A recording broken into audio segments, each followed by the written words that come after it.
This is a Reconstructionist radio production. Please visit calcedon.edu/store to download this book or purchase a physical copy.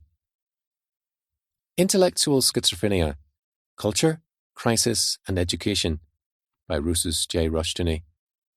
Copyright 1961, Dorothy Rushdoony and the Rushdoony Irrevocable Trust. Calcedon, Ross House Books. Chapter 8. The Mysticism of the Public Schools. Two of the cardinal aspects of the modern concept of education are, as it has been pointed out, first, that it is productive of intellectual schizophrenia, and second, that it is a continuation and secular manifestation of the medieval concept of society.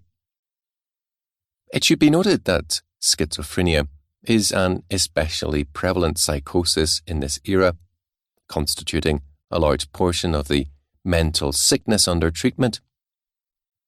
Schizophrenia has been called by some the greatest disease menace of our time, and its affinities to our culture are especially deep.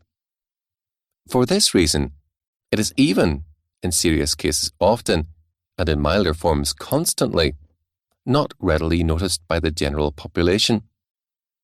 It is a radical split between thought and feeling.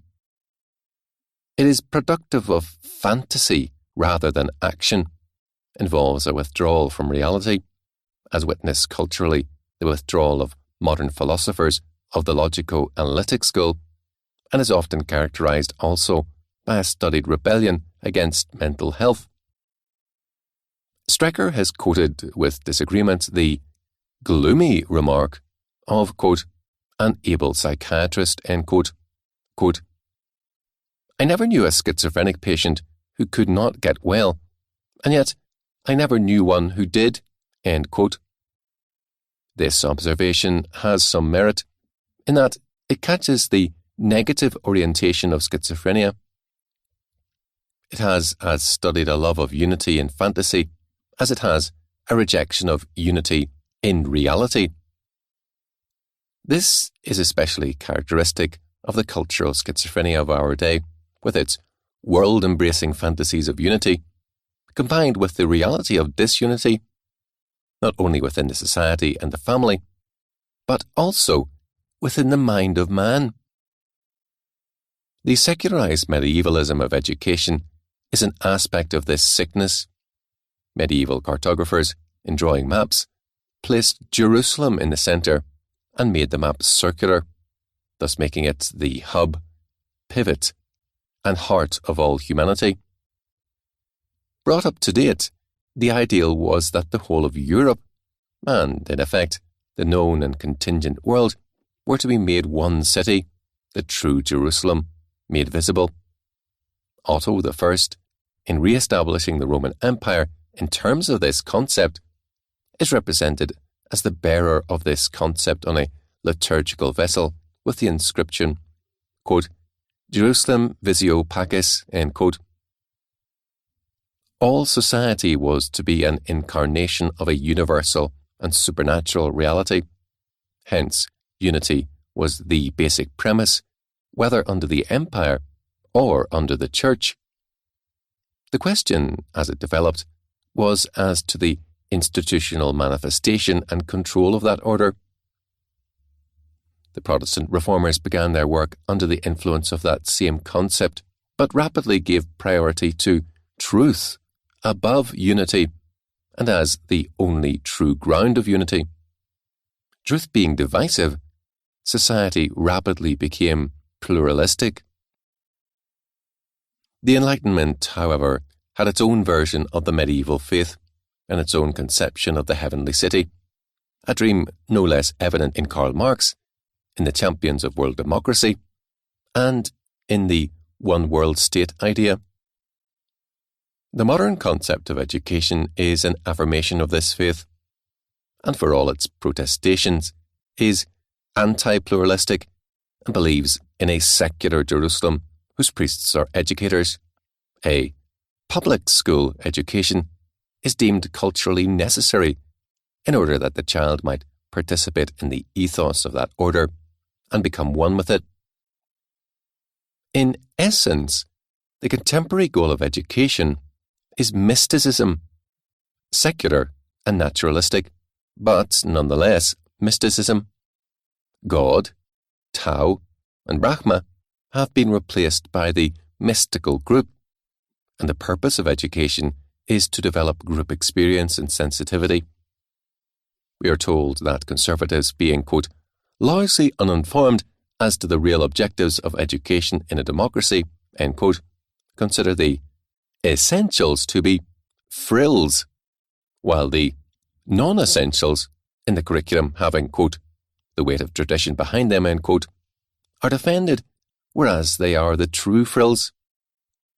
They do not see that, quote, the letter killeth, but the spirit giveth life, end quote. Vigilance must be constantly employed to guard against the devastating impact of the printed word upon dependent thought, end quote. To be educated means not learning, but unswerving loyalty to democratic ideals as the school defines.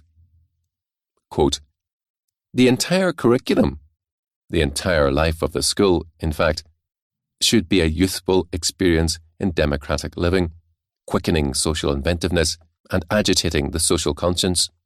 So are citizens for the democratic state successfully educated, end quote. Nothing could be plainer. The goal of education is not learning but experience, hence the inadequacy and failure of private and parochial schools, which both emphasize learning and, as a byproduct, give an alien experience. Learning, indeed, has its place in concept and may be heavily emphasized as occasions of state may require, but basic to the learning is the mystical devotion to the new God, the state, whose high priest is the state school. That new God is sometimes seen with a communist face, then again with democratic countenance. But the mysticisms each invokes are but variations of a common heresy and secular revivals of clearly medieval concepts. But man, being at war with himself, cannot, for all his fantasies, turn his dream of unity into reality.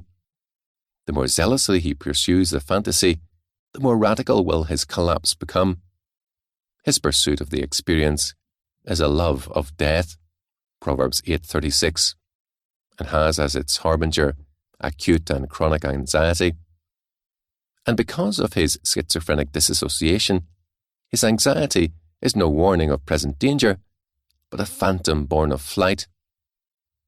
But not even in space and its generous time can man ever hope to escape from himself and the issues of his own being. The development of this mysticism is old in its roots, having certain inheritances from the Renaissance and the Enlightenment in their exaltation of man, but its more immediate source is Rousseau. Stated in its mildest form, the concept asserted that majority will creates law and grants rights. The majority will constituted the source of true justice and liberty. Anything else was tyranny. Any other authority was slavery. Bakunin reduced the idea to its logical conclusions and asserted two things. First, quote, if there is a God, man is a slave, end quote. Second, quote, liberty is a denial of all authority, and God is authority, end quote. Paul had declared, quote, where the Spirit of the Lord is, there is liberty, end quote, 2 Corinthians 3:17. Now the reverse was held to be true. Where the spirit of man is, there is liberty. Politics and education address themselves to communion and communication with that spirit. But, as Le Bon observed of his day, quote, the masses have never thirsted after truth, end quote.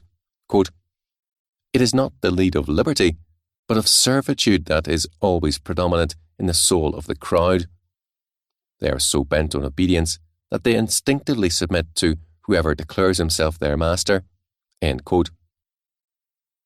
The creation of mass man and the development of the concept of the general will have had inevitable effects on man. First, responsibility has been transferred from the individual to the group, now the supreme authority. Second, social pressure is accentuated wherever the group reigns. Quote, "The fear of man bringeth a snare, but whoso putteth his trust in the Lord shall be safe." End quote. Proverbs 29:25. No tyrant is as omnipresent and dangerous as man, or more fearfully and abjectly served. Third, it destroys responsibility on higher levels also, in that, unlike delegation of power in a republic and government in terms of a higher law, it involves rather a bare representation of the people, now the source of law. Fourth, it results in mysticism, and the language of politics, education, and theology has become experience, participation, correspondence, integration, and the like. Even the familiar expression, college education, is giving away in educational terminology to college experience, and the goal of this experience is, quote, "how to live democratically." Fraternities are attacked, not on the ground of their possible relationship to poor learning, but in terms of this same mystical concept. Mysticism strives for union and absorption into the divine whole. This union is the highest goal of life, surpassing by far any other concern, and because it is held that there is a common substance in the individual and the divine whole, not salvation, but self-realization is the means to the religious goal, and self-realization is essentially the disappearance of the self into the divine whole. Subject and object, God and man, humanity and the individual are fused and merged into an undivided one. The mystical experience begins with ecstasy, but must culminate in anesthesia. Before this is accomplished, the process of absorption ostensibly invades the individual with the energies and experiences of the divine whole. The insulation and privacy of individuality give way to an all-inclusive unity and an experience in which oneness becomes the highest value.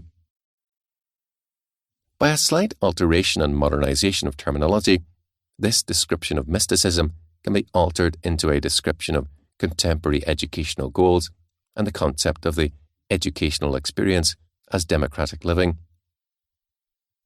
The success of such statist and mystical educational theory, Le Bon, in a more practical context, long ago noted, statist education in France in the latter part of the 19th century created a generation that avoided work in free enterprises in favour of government positions, creating the immense civil service that is now France's surest government and greatest handicap.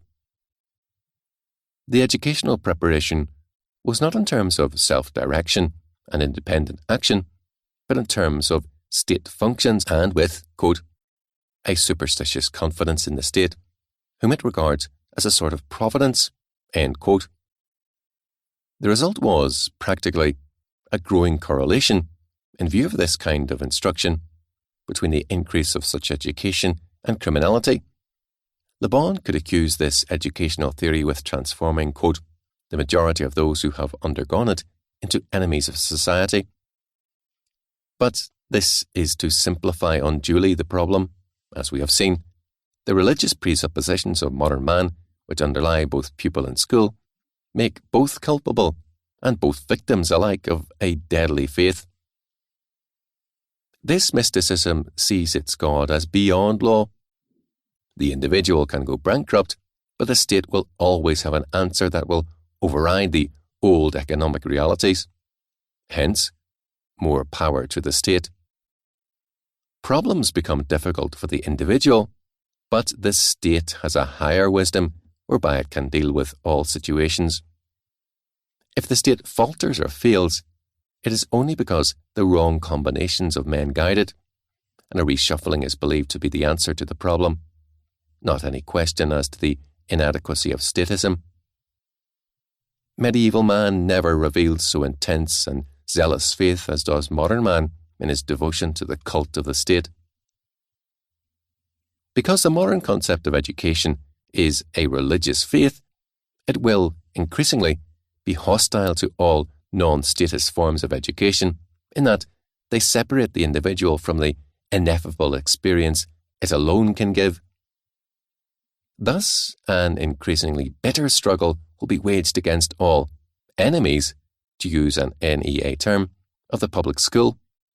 In terms of this, the Christian and other private schools will be hopelessly inadequate if they see the issue as merely their survival or freedom.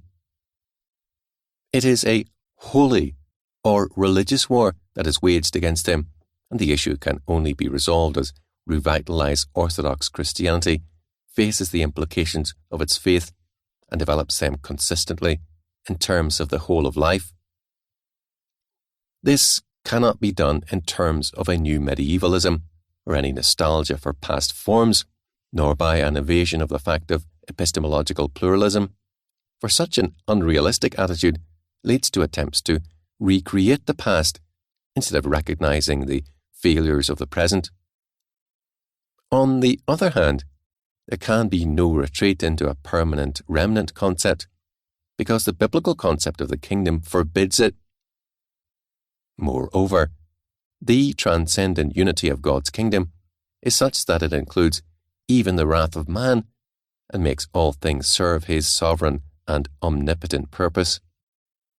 Whether with man's will or against it, all man's cultural activity will contribute to the unified structure of the kingdom. In terms of the realities of the development of epistemological self-consciousness, the Christian has every ground for confidence concerning the future. But confidence must be the ground, not of sloth, but of action, for the attack is mounting, and the demand increasing that all American youth be in public or statist schools. Such an assertion coming from none less than James B. Conant. Gance Little, President of the Board of Christian Education of the United Presbyterian Church, USA, has called parochial education, quote, a kind of brainwashing, end quote, and defended public schools as the means of true education, apparently confident that state schools have an objectivity that their secular faith involves no indoctrination. More than that, the 1925 Oregon case decision is now being questioned. The Supreme Court then ruled, quote, the fundamental theory of liberty upon which all governments in the Union repose excludes any general power of the state to standardize its children by forcing them to accept instruction from public teachers only, end quote. But John L. Childs, Professor Emeritus at Columbia's Teachers College, has questioned the right of non-statist schools to operate freely, stating, quote, unless church educational practices, which are assumed to have been sanctioned by that historic decision of the Supreme Court, are reviewed and revised, the future of the common school is not one of promise, end quote. Thus, even as discipline collapses and hooliganism increases as a constant problem, the statist educators grow more vocal in their demands that all youth be subjected to the mystical experience of which they are the high priests. The state needs, they believe, to standardize, quote, its children, end quote. The Reconstructionist Radio Podcast Network brings to you a complete lineup of podcasts where you will hear practical and tactical theology. Our desire is not simply that you consume our shows, but that you also live out your faith in every area of life. We can talk all day long about these things, but if we fail to put them into practice, then we fail as ambassadors of Jesus Christ, our King. Subscribe now to your favorite Reconstructionist Radio Podcast Network shows, or you can subscribe to the Reconstructionist Radio Master Feed, where all of the content we produce, including the audiobooks and audio articles, will pop up as soon as they are available. And don't forget to visit ReconstructionistRadio.com to volunteer as a narrator or to partner with this ministry financially. May the Holy Spirit stir you into action for Christ and His kingdom.